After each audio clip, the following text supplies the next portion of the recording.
Let's talk about how capitalism, of course, is unsustainable, predatory, and you say it's a contradiction into itself, but you also say it's not the source of the problem, it's merely a symptom. Elaborate on why. You usually get labeled really rapidly when you start to criticize capitalism, given the decades of propaganda and the kind of educational bias you have in traditional educational circles, high schools in America and the West. And it's assumed that if you're not for capitalism, which they block out as a particular socioeconomic ideology, again, in this truncated framing, they don't look at the system reality of how it emerged. They assume you're either a Marxist or a communist. These things are instantly go into people's minds.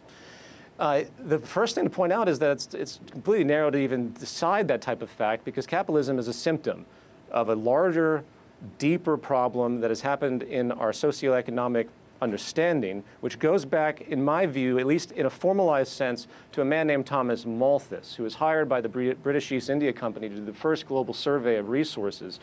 And basically, Malthus said that humans multiply exponentially while resources are acquired or regenerate geometrically. So in this ethic, he said there are always going to be more people than there are resources. They're always going to be poor, and there are always going to be people that are basically going to have to die for the benefit of the rest of the world. You couple that in with about a century and a half later, when Darwin comes around, writes a very profound book about basic evolution. It was quickly bastardized by the more militant interests in society. It said, oh, this proves everything that we thought all along. Social Darwinism, survival of the fittest. We live in a Malthusian society. We now have social Darwinism that says only the strong survive.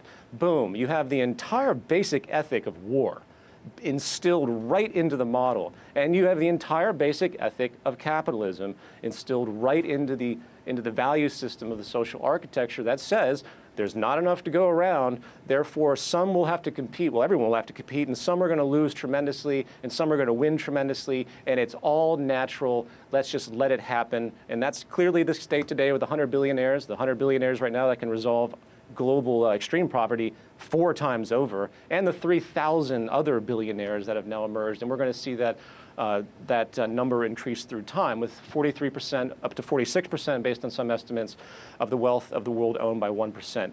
This is considered a virtue in the deep core ethic, and which is also deeply and atrociously offensive and wrong. Now, the final thing I'll add is this contradiction that's happened throughout the evolution of capitalism itself. Capitalism defends itself as being a scarcity-focused system, right? It says, well, but there's scarcity. We have to, again, it comes to this Malthusian premise that there's not enough to go around. Even some people distort this to say there's infinite wants, that human beings, given their own free interest, would want everything, which is another completely ludicrous social projection. So it defends scarcity as its reasoning, but then what does it do? It goes out and it promotes infinite consumption, because consumption is what drives the entire thing. Consumption is what keeps the money moving between all the major actors. If you have less consumption, it's like the gas pedal on a car. If you have less consumption, you have more unemployment. You have reduced growth. So it's completely schizophrenic. Do you see my point? It's insane. That's amazing.